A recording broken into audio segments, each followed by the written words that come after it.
Hello friends, welcome to Pratha classes. Learn maths without fear.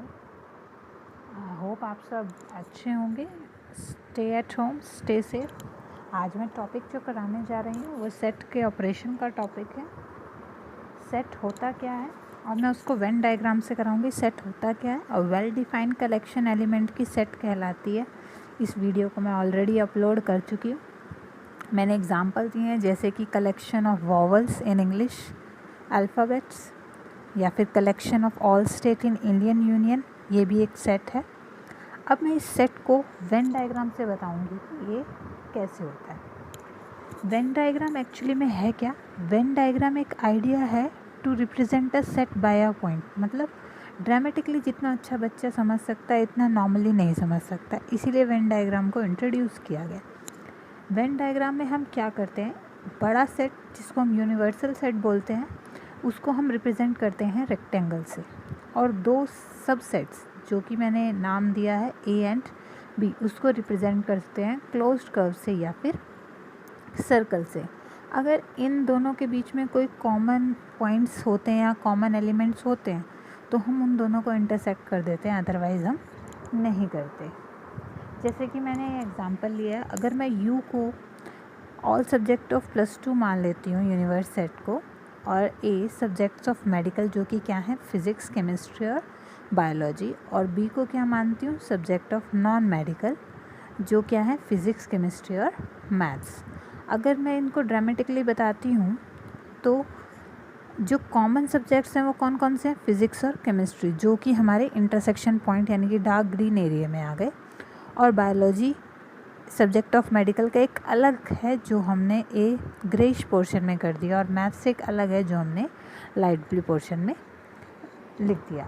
ये है Venn diagram को बनाने का तरीका. एक और एग्जांपल लिया है मैंने जिसमें मैंने वही चीज़ किया, लेकिन अब की बार मैंने क्या किया, दोनों के बीच में कोई कॉमन एलिमेंट्स नहीं रखा. यू को वही सब्जेक्ट 12th के रखा है, ए को मैंने सारे आर्ट्स के सब्जेक्ट और बी के मैंने सारे कॉमर्स के सब्जेक्ट रखे हैं. तो आर्ट्स के जो मेन सब्जेक्ट्स होते हैं उनको वो, और कॉमर्स के जो मेन सब्जेक्ट्स होते हैं वो दोनों आपस में कभी भी मैच नहीं करते, तो इसीलिए दोनों के बीच में कोई भी कॉमन पॉइंट्स नहीं है, इसलिए मैंने इन दोनों को इंटरसेक्ट नहीं किया. नेक्स्ट हमारे ऑपरेशन स्टार्ट होते हैं. पहला ऑपरेशन है हमारा यूनियन ऑफ सेट, सेकेंड है इंटरसेक्शन ऑफ सेट, थर्ड है डिफरेंस ऑफ सेट, और फोर्थ है कॉम्प्लीमेंट ऑफ सेट.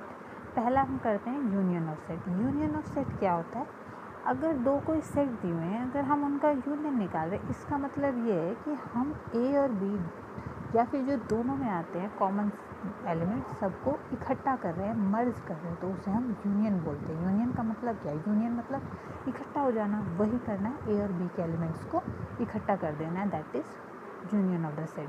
इसको जो नोटेशन है वो ये यू का जो साइन है that is a notation for union. A union B को हम रीड कैसे करते हैं, ए यूनियन बी, इसको क्या है मर्जिंग कर रहे हैं.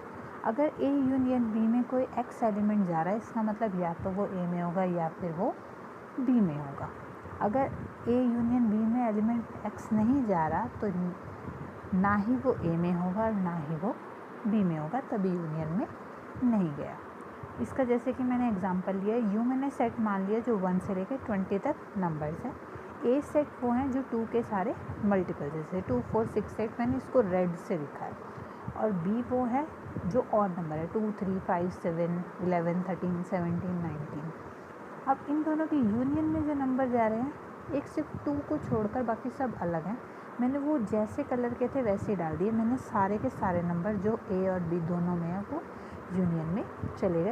ये है यूनियन. नेक्स्ट हमारा आता है intersection of set. Intersection of set क्या है कि ए और बी अगर दो सेट हैं उन दोनों में जो कॉमन एलिमेंट आता है वो हमारा इंटरसेक्शन ऑफ सेट होता है. अगर इसकी जो नोटेशन है दैट इज़ दिस उल्टा यू, और मैंने ड्रामेटिकली बताया जो ये येलो पोर्शन है वो ए इंटरसेक्शन बी का है, जो हमने जब वेन डायग्राम का एग्जांपल किया था तब भी किया था, वो सेम एग्जांपल यहाँ पर भी चल जाएगा. अगर एक्स ए इंटरसेक्शन बी में जाता है इसका मतलब एक्स ए में भी होना चाहिए और बी में भी होना चाहिए, क्योंकि वो कॉमन एलिमेंट है ए और बी का. और अगर एक्स ए इंटरसेक्शन बी में नहीं जाता तो ना तो वो या तो वो ए में होगा, बी में नहीं होगा, या फिर वो बी में होगा और ए में नहीं होगा। नेक्स्ट हमारा आता है difference of the set. Difference मतलब हमें माइनस कर देना।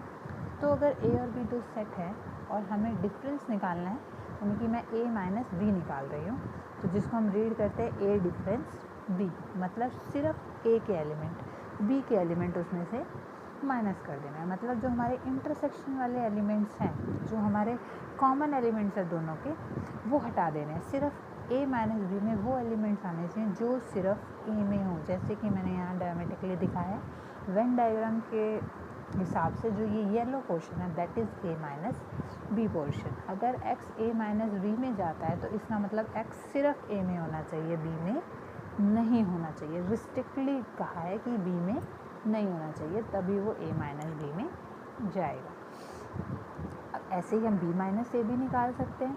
जैसे मैंने ये पिंक पोर्शन कहा है, ये जो हमारा है पोर्शन है, ये b माइनस ए का है। मतलब एलिमेंट जो सिर्फ किस में होंगे, b में, a में नहीं होंगे। ऐसे एलिमेंट्स को क्या बोलते हैं, b माइनस ए के एलिमेंट्स। मैंने इसका एक एग्जांपल लिया, जैसे ये है u सारे सब्जेक्ट +2 के, ए हमारा सब्जेक्ट ऑफ कौन सा है, मेडिकल, और बी हमारा सब्जेक्ट ऑफ कौन से हैं, नॉन मेडिकल। तो ए माइनस बी में कौन सा एलिमेंट जा रहा है, सिर्फ बायोलॉजी, क्योंकि वही एलिमेंट है जो कॉमन नहीं है दोनों में।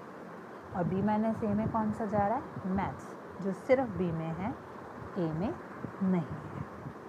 नेक्स्ट हमारा आता है complement of set. Let U कोई यूनिवर्सल सेट है, बड़ा सेट है, ए अगर कोई छोटा सेट है जो कंटेन करता है, जो किस में कंटेन्ड है, यू में, तो कॉम्प्लीमेंट ए का क्या होगा, वो सारे एलिमेंट जो ए में नहीं आते। जैसे मैंने एक एग्जांपल लिया, यू सारे मैंने रियल नंबर मान लिए और ए मैंने नेचुरल नंबर मान लिया।